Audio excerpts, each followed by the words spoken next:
sa Cagayan, sa Camarines Sur, Negros Occidental, Cebu, Capiz, Iloilo, Lanao del Norte, Maguindanao del Sur, Misamis Oriental at Bukidnon.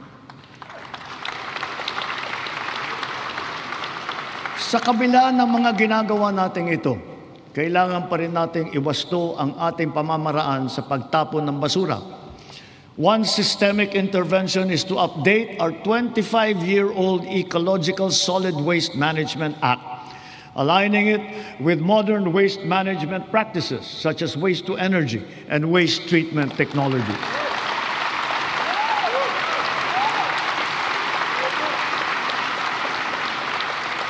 As we recalibrate our solid waste management systems, we can draw inspiration from the solid waste management practices being championed by the MMDA here in Metro Manila, such as waste recovery, processing, upcycling. For example, what used to be the Carmona Sanitary Landfill of the 1990s is now the MMDA Nature Park. And more than a multi-purpose green space, it shall soon be the base of its high-level disaster preparedness training and simulation exercises. Gayon din, ang ating sistema ng agrikultura ay pinapatatag natin upang magarantiya ang ating supply ng pagkain at maipababa ang presyo nito para sa lahat. Ang sari-saring mga programa tulad ng puhunan, farm input, kagamitan, kaalaman, pati na insurance ay tumutulong sa mga magsasaka at mangingisda. Kaya mula noong 2023, patuloy na tumataas ang produksyon ng bansa. Lumalakas ang cropping intensity, dumadami ang ani tulad ng palay, mais, asukal, baboy at manok. Dala ito ng malakas na buhos ng suporta sa sektor, ang gumaganda at lumalawak na sakop ng infrastruktura at sistema ng irigasyon at tumataas na antas ng mekanisasyon. Nagbubuklod na rin ang mga magsasaka at mangingisda at nabibigyan ng makabagong teknolohiya, binhi at mga pasilidad at kagamitan. Ilan sa mga ito ay ang 145 rice processing system, 3 malaking cold storage facility, at halos 40,000 makinarya.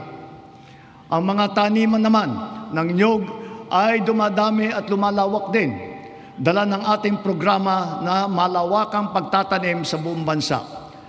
Nakapagtanim na tayo ng 18 milyong puno at layunin po natin na sa pagkatapos ng administrasyong ito, makakapagtanim tayo ng 100 milyong puno ng niyog sa Pilipinas. Gagarantiyahin ito ang tatag ng ating industriya ng niyog hanggang sa mga susunod na dekada. Ang NFA din ay ngayon may mas malakas na ang kakayahan sa pagbili ng mga ani ng magsasaka sa mas magandang presyo at sa pag-imbak ng buffer stock. Ang mga sari-saring peste at sakit na ay nagbabantang manira ng mga inaasahang magandang kita. Halimbawa rito, ang avian flu at saka yung ASF. Kaya tinitiyak ng DA na ang mga magsasaka ay natututo ng mga makabagong kaalaman at mga mainam na paraan sa pag-iwas at paglaban sa mga ito. Gayunpaman, ang insurance ay nagsisilbing mabisang panangga laban sa pagkalugi dala ng pagkawala o pagkasira sa hindi inaasahang pangyayari. Sa nakalipas na 4 na taon, natulungan ang sektor upang mabawi ang halaga ng pinsala sa hanapbuhay na umabot sa 19 bilyong piso halaga na kabayaran. Ang crop insurance ngayon ay hindi limitado sa mga pananim. Kasama sa saklaw nito ang mga alagang hayop, palaisdaan, mga gamit at pasilidad, pati sasakyan na pang-agrikultura. Meron ding life insurance para sa mismong magsasaka at mangingisda. Papalawigin pa ng Philippine Crop Insurance Corporation at DA ang kaalaman ng mga magsasaka at mangingisda tungkol sa crop insurance.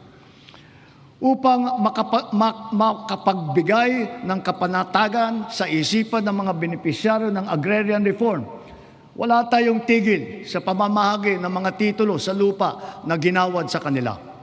Kaya sa loob ng 4 na taon, lagpas 400,000 titulo na ang suma total ng atin na ipamahagi sa kanila na may kabuong lawak na mahigit 500,000 hektarya. Tatapusin na natin ang pamamahagi ng mga titulo sa susunod na taon. Marami sa benepisyaryo ang naghintay ng 30 hanggang 60 taon. Ang iba mapalad na nasaksihan ang paglabas ng kanilang titulo. Sa tagal naman ng panahon, yung iba, apo na ang tumanggap. Gayon din, kahalaga sa kanila ang seguridad na hatid ng kalayaan mula sa pagkalubog sa utang. Kaya asahan ninyo, kukumplituhin na natin ngayong taon ang ginagawa natin pagpapawalang bisa ng mga utang ng ating mga benepisyaryo.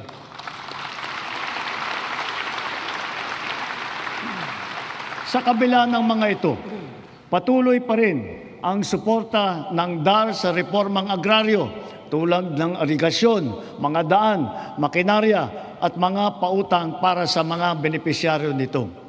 Kaya sinasabi ko, Secretary Conrad, huwag mong munang isipin na pwede ka na mag-retire. Marami ka pang trabaho na gagawin sa DAR. Ang mga nagdaang buwan ay nagpaalala sa atin na kailangan natin paramihin ang pinagkukunan natin ng kuryente. Ito ay isang tanda ng pagiging matatag na bansa. Kaya't kasalukuyan nating binabantayan at tinututukan ang 200 proyekto na matatapos hanggang sa dulo ng administrasyong ito. Ang kabuuang kapasidad ng mga ito ay halos 10,000 megawatt. 45 sa mga ito ay natapos na at 31 ay matatapos ngayong taon. At ang 124 naman ay inaasahang matatapos hanggang sa 2028. Dagdag pa rito ang mahigit 1,700 megawatt na hatid ng mga proyekto para sa energy storage system na may kakayahang mag-imbak ng kuryente. Karagdagan seguridad ito sa 2028 para sa halos 30 milyong kabahayan at mga industriya sa bansa. Ang mga proyektong ito ay napabilis ng dahil sa mga bagong patakaran at proseso na nagpapadali ng pagnegosyo dito sa ating bansa para sa mga Pilipino at dayuhang negosyante. Ngunit siyempre, mas pinapaghalagahan natin ang mga teknolohiya na hindi umaasa sa inaangkat na krudo na pinapaandar ng mga likas na yaman ng ating bansa tulad ng renewable at indigenous. Bukod sa ilang mga plantang pinapatakbo ng krudo, nakapagdagdag tayo ng mahigit 60 plantang pinapatakbo naman ng geothermal, solar, hydro at wind at saka ng biomass. Because of the extension as well of the Malampaya service contract until 2039, drilling operations once again resume for the first time in 8 years. What we have uncovered is truly a national treasure. An untapped reserve of 222 billion cubic feet of natural gas, which bodes well for the continuous production of our premier gas field until 2034. To put it in context, 222 billion cubic feet of natural gas is sufficient to power 1.6 million households for the next 8 years until 2034. Inspired by this development, we have already awarded a total of 14 petroleum service contracts in Luzon, Visayas, and Mindanao. By far, this is the highest number of such contracts ever to be awarded during a single term of any president in our history.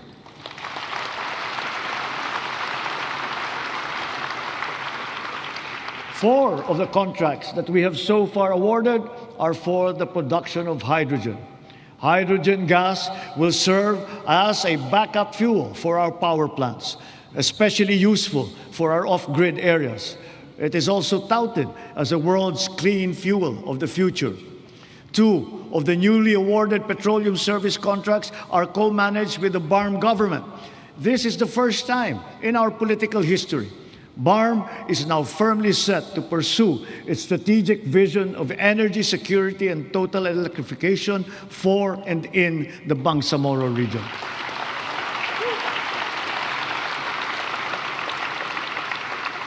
Sa kabila ng mga nailatag para sa ating seguridad sa enerhiya, panatag ang aking loob na kaya nating umangat pa. We have begun to embark on the establishment of hydrogen power plants. Multiple projects are now in their pre-developmental stage in Marinduque, in Masbate, Zamboanga, Sibugay, Basilan, and other potential areas. Pushing the envelope further, perhaps it is time for us to revisit nuclear energy production.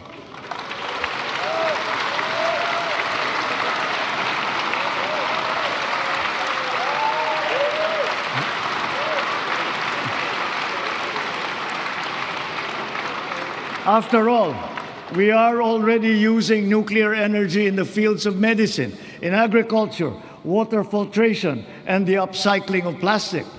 We are confident in its capacity to reinforce our energy security and to bring down the cost of electricity in our country. Titiyakin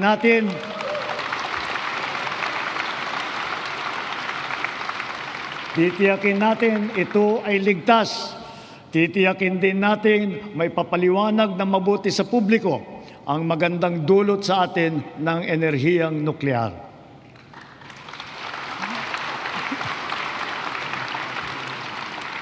Mga kababayan, sa lahat ng mga ginagawa natin sa sektor ng enerhiya, maninaw din sa pamahalaan ang hinaing ng taong bayan na pababain ang presyo ng kuryente sa bansa.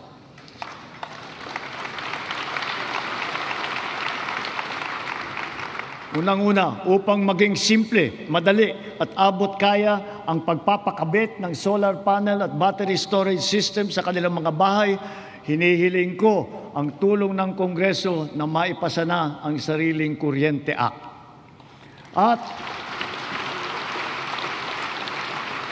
At kung pagbawas ng presyo ang usapan, sa aking palagay, panahon na para tanggalin na natin ang systems laws na pinapasa sa consumer.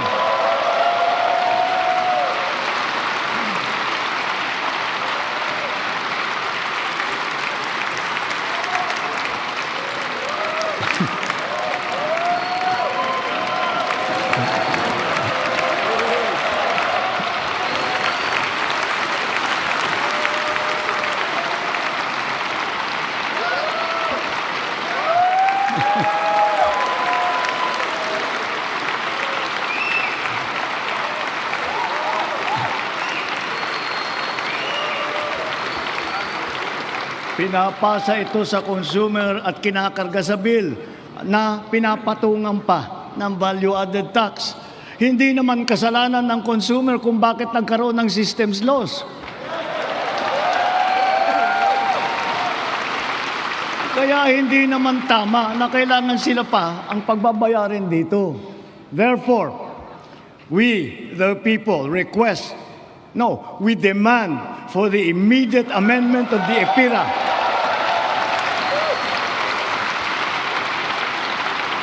and to prohibit charging systems laws against consumers, including the value-added tax thereon.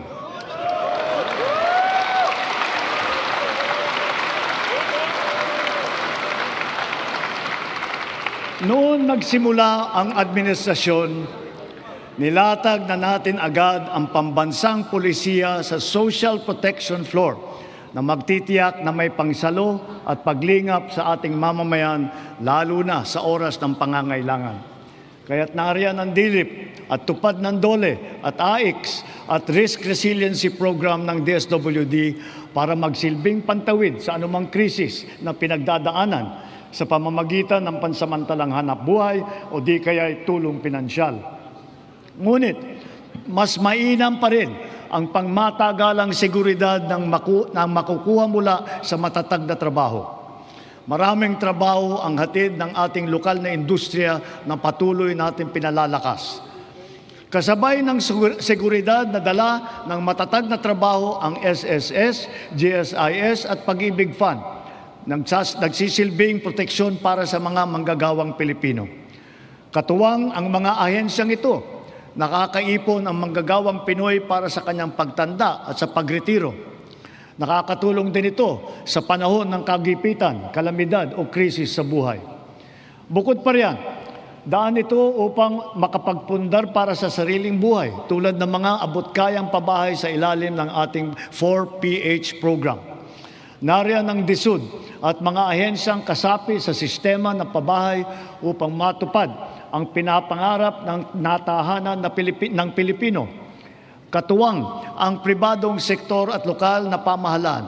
Puspusan natin pinupuno ang kakulangan sa pabahay sa buong bansa.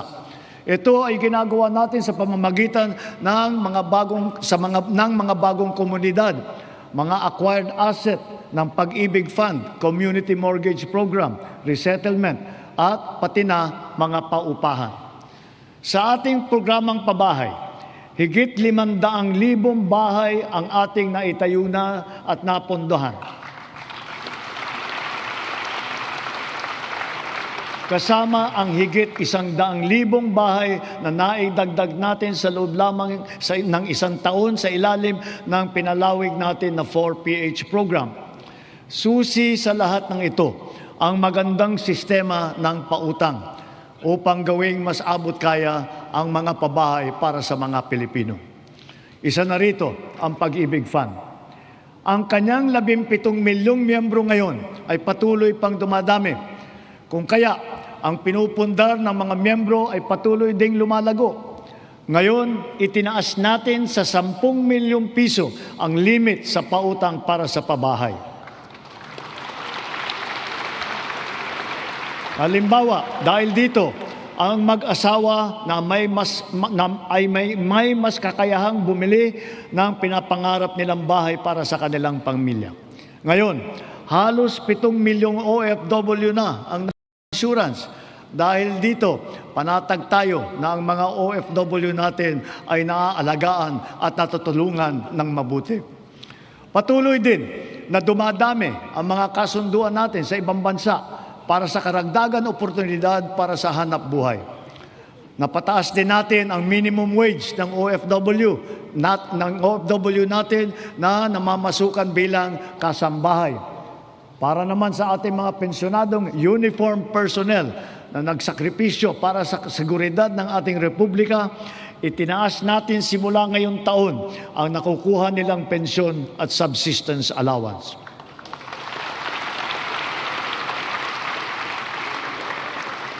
Bilang dagdag tulong naman sa mga pensyonado ng SSS, pinaaga natin ang 10% pagtaas ng kanilang pensyon simula Hunyo na dapat sana ay nakatakda pa sa Setyembre.